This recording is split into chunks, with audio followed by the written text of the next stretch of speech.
केला बेचने वाली चुड़ैल। एक बार की बात है, जादूपुर नाम के गांव में करतब दिखाती एक औरत एक रेड्डी के लिए गांव में आती है। आइए आइए मेहरबान कदरदान, खाइए रोहना के ताजे ताजे केले, कभी खाए नहीं होंगे ऐसे केले, पीले पीले केले खाइए। ये कहकर रोहना हाथों में 4 केले लिए उन्हें सर्कल में जोर जोर से हवा में उछालती हुई करतब दिखाती है, जिसे देखकर आसपास के सारे बच्चे अपने अपने मम्मी पापा से उस औरत के पास जाने की जिद करने लग जाते हैं। पापा ऐसा तो सर्कस में बॉल से होता है ना, ये आंटी तो केले से कर रही है, चलिए ना पापा देखते हैं। रोहना एक पतली सी तार पर चलती हुई कीलों से करतब दिखाती है। आते जाते सभी लोग बाहर रुककर उसके करतब देखते हैं और वाह वाही करते नहीं थकते। जैसे ही एक आदमी पास आकर उसे पैसे देने लग जाता है, तब वो कहती है, अरे नहीं नहीं साहब, मैं करतब तो बच्चों के मन को बहलाने के लिए करती हूँ, धंधा तो मेरा केले का है। पीछे देखो मेरी रिड्डी, जो भी मेरे केले खाएगा मेरी तरह चुस्त दुरुस्त और तंदुरुस्त हो जाएगा। पता चलता है क्या कि मेरी उम्र 55 की है।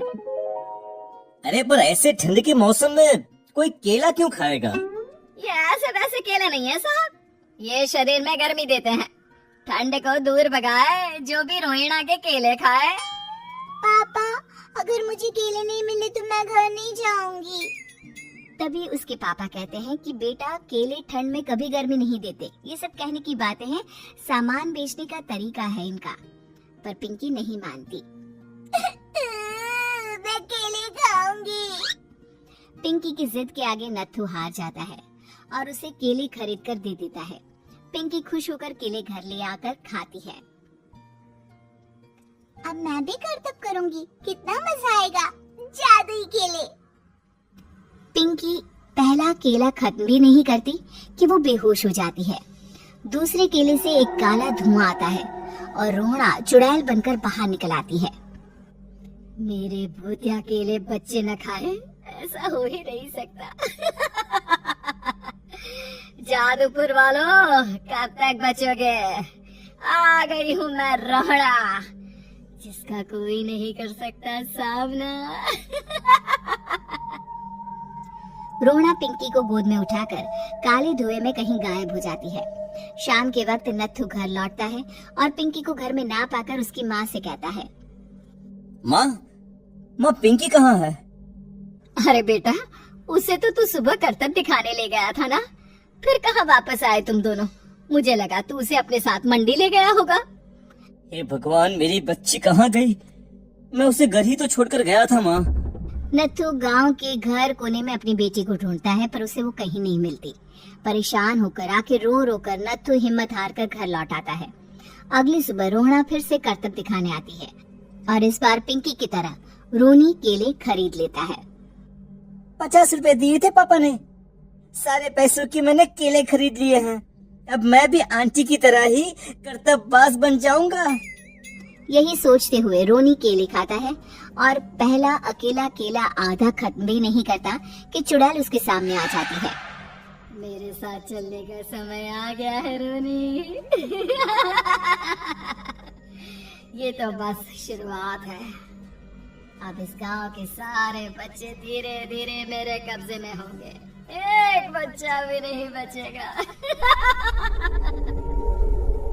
ये कहकर रोनी को गोद में लेकर काले धुएं में अदृश्य हो जाती है।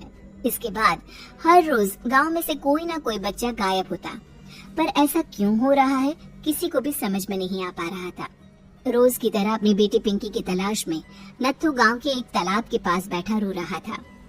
कहाँ गई मेरी पिंकी? शकुंतला के जाने के बाद एक वही तो मेरा सहारा थी।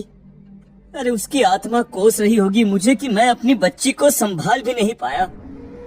नत्थू ये कहता हुआ रो ही रहा था कि तभी तालाब में से उसे शकुंतला की आवाज सुनाई देती है। कहाँ थी तुम शकुंतला?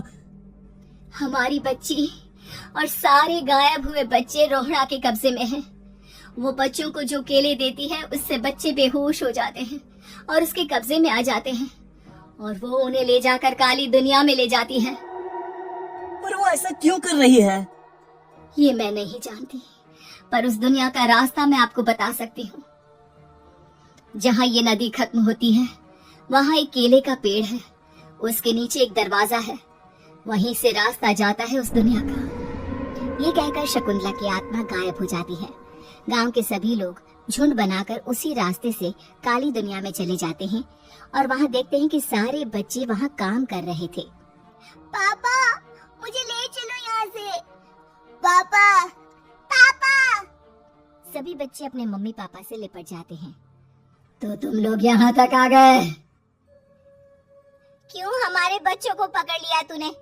तुझे शिकारी बनाना है तो ले, हम सब आ गए हैं, हमें खा ले।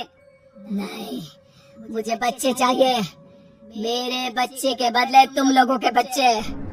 क्या मतलब? मैं इसी गांव में रहने वाली एक औरत थी। केले की चोरी के इल्जाम में मेरे बेटे को गांव वालों ने इतना मारा कि वो मर गया।